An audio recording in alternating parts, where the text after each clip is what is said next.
প্রিয় দর্শক, আমি এখন দৌলতদিয়ার ৭ নং ফেরিঘাটে আছি। ৭ নং ফেরিঘাট থেকে ইতিমধ্যে একটা ফেরি থেকে গাড়ি নামা শুরু হয়ে গেছে। তো চলুন দেখা যাক গাড়ি নামার দৃশ্যটা।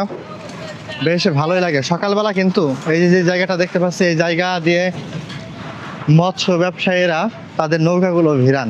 এই যে পন্টুনগুলো, বিভিন্ন ধরনের কার্গো বা ছোটোখাটো জাহাজ, যেটাকে কার্গো বলা হয়, এছাড়া এই ফেরিগুলো ভিড়ে থাকে। লঞ্চ ঘাট মূলত এই দিক না, লঞ্চ ঘাট, লঞ্চ পারাপার মানে লঞ্চ চলতেছে। আমি একটু ভিতর থেকে দেখানোর চেষ্টা করি। লঞ্চ মূলত ওই বরাবর ওই পথ দিয়ে, সেই অনেক দূরের পথ ওই দিকে চলে যাচ্ছে। আর এই যে সামনের টোটাল প্রশস্ত পথ দেখতে পাচ্ছি, এই পথেই ফেরি চলছে। আর এখন বর্তমান সময়ে আধুনিকায়ন হওয়াতে এই যে দেখেন বড় বড় বার দিয়ে দেওয়া হয়েছে, যেন বাসগুলো ডিরেক্টলি এসে পানিতে না পড়ে। এখনো কাজ চলমান আছে। এই যে পন্টুনে আছি আমরা, এই পন্টুনে একটা দৃশ্য দেখাই। এই বরাবর বাস আসে, মানে বাস বলতে যেই গাড়ি হোক, গাড়িগুলো নামে সোজা এই যে রোডটা দেখতে পাচ্ছেন, এই রোড বরাবর সোজা এসে এই বরাবর ফেরি লোড হয়। তো বাসগুলো যখন আসতে যায়, কিছু সময় দেখা যায় যে এই পথ বরাবর সোজা এসে ব্রেক ফেল হয়ে এখন যে জায়গাটাতে আছি, এই জায়গাটাতে এসে ডিরেক্ট নদীর মধ্যে গিয়ে পড়ে। দেখেন এই সামনে বার দিয়ে, মোটা পাত বার দিয়ে কেবল একটু বন্ধ করা হয়েছে মেইন রোডটা। আর সামনে এই দেখেন বিভিন্ন লাইনের বাসগুলো নামছে একে একে। যাত্রীগুলো মূলত যখন ফেরিতে বাস ওঠে, পুলিশ পাহারায় আছে, তারা এই যাত্রীগুলো নামিয়ে দেয় এবং পরবর্তীতে যাত্রীরা ভিতরে গিয়ে অর্থাৎ ফেরিতে উঠে এই বাসে ওঠেন। ওকে, সামনের এই ফেরিটার যাত্রী আর নাই, এখন সকলেই ক্রমে ক্রমে নেমে যাচ্ছে। সব মিলিয়ে দেখা যায় যে ফেরিঘাটের বর্তমান চিত্র একেবারে ব্যতিক্রম। সবকিছু পাল্টে ফেলা হয়েছে এবং যাত্রীদের নিরাপত্তার জন্য সচেতনতা যতটা বাড়ানো প্রয়োজন ততটাই বাড়ানো হয়েছে। একই সাথে এই বাস ওঠানামার ক্ষেত্রে আগের তুলনায় এখন লোকবলও বাড়ানো হয়েছে। তবে বড় ভয়ের বিষয় কি, এই যে পন্টুনটাতে আছি, এই পন্টুনে কিন্তু কেঁপে উঠছে। ফেরি চলাচলের সময় টোটাল ফেরি তো একের সাথে মানে কম্পনের সৃষ্টি হয়, কাঁপে, এত ভারী মানে গাড়ি। সেই সাথে লোড যে ট্রাকগুলো আছে, লোড ট্রাকগুলো ওঠা নামার সময় পন্টুনগুলো একেবারে কেঁপে ওঠে। তবে একেবারে শেষ পর্যায়ে এসেও পুলিশ পাহারা দেখতে পেয়েছি, এটা খুব ভালো লাগছে। বর্তমান আমাদের দেশে এমন একটা বিশেষ ব্যবস্থাপনা, এই ব্যবস্থাপনা থাকাটা আবশ্যক। যাই হোক, যেই জায়গা দিয়ে মূলত বাসগুলো পড়তো সেই জায়গাতেই কিন্তু আমি বসা।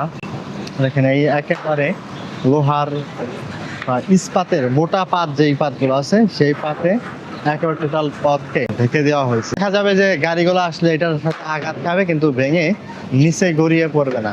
আর আরেকটা বিষয়, বাস পড়ারও কিছু কারণ আছে। সামনে যে পথটা দেখতে পাচ্ছেন, পথ প্রশস্ত বাট অনেক ঢালু সেই উপর থেকে।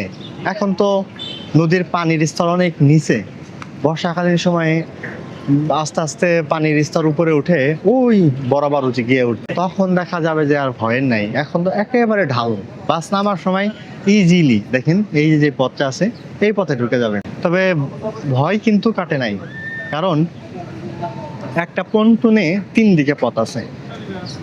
পন্টুন বরাবর সোজা, এই যে মাঝের পথটা, পন্টুনের এ পাশে একটা মানে বামে একটা, পন্টুনের ডানে আর একটা। তো এই যে সোজা যে পথটা আছে, এই পথটা হলো বড় ভয়ের বিষয়। বাস এইখান থেকে যদি ডিরেক্ট নেমে যায়, একেবারে পানির মধ্যে গিয়ে পড়বে, এর বাইরে উপায় নাই। তবে যাত্রী নিয়ে বাস ওঠার বিষয়টা এখন চেঞ্জ করা হয়েছে। যাত্রী নিয়ে কোনো বাস আর ফেরিতে উঠছে না। মানুষ তো জীবন ঝুঁকি অতটা তোয়াক্কা করে না। বর্তমান সময়ে যে বিশেষ ব্যবস্থাপনা নেওয়া হয়েছে, এটা একটু ব্যতিক্রম ধর্মী এবং সবকিছু চেঞ্জ করে দিয়েছে। চলুন এটা ফেরিতে ঘুরে আসি। ফেরিরও কি রিস্ক আছে, মানে উঠা নামার? এই রিস্কের মেইন একটা পথে কিন্তু এখানে দেখেন মোটা একটা পাতের স্তর, এই পাতের স্তর ডিঙিয়ে কিন্তু এই ফেরিতে উঠে। এই যে এখন একটা ফেরিতে আছি, টোটাল পথ ফাঁকা। এই ফেরিটা এইখান দিয়ে এই পথ দিয়ে বের হয়ে উপার পাটুরিয়াতে চলে যাবে। এখন আমরা আছি দৌলতদিয়া, এই যে BIWTC রোরো পন্টুন 8 নং পন্টুন দৌলতদিয়াতে আছি।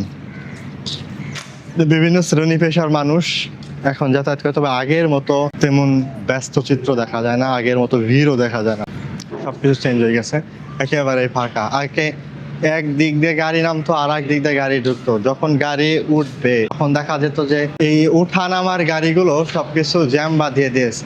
তবে এখনকার চিত্র ভিন্ন রয়েছে, এখন আগের মতো সেই মানে ব্যস্ত চিত্র দেখা যায় না। এই ফেরির একেবারে শেষ ভাগটায় চলে আসছি এখন। দেখেন নদী ভাঙন হয়েছে এই অঞ্চলে, যে চরও পড়ছে, একেবারে প্লাবন যখন একেবারে কম থাকে এবং জোয়ারের পানি একেবারেই কম থাকে, এই সময়টাতে দেখা যায় যে ভিতরে অনেকগুলো চর জেগে ওঠে। জোয়ারের পানি আসলে চরগুলো ডুবে যায়। আর এটা তো আমরা জানি যে জোয়ারের পানি সর্বোচ্চ এই পদ্মা যমুনার মুখ অব্দি চলে আসেন, অর্থাৎ এখানে জোয়ার ভাটা লক্ষ্য করা যায়। এই দেখেন ফেরি এই দিক ওদিক দোল খাচ্ছে। ওই কোথায় একটা ট্রাক আসলো, তাতেই দেখেন কি এক অবস্থা, ভারী মালবাহী একটা ট্রাক আসে, তার জন্য একেবারে এদিক ওদিক দোল খায় উঠলো। 7 নং পন্টনে আছি। এই যে ইতিমধ্যে একটা বাস আসছে, আমার সামনের বাসটা একটু দেখানোর চেষ্টা করব।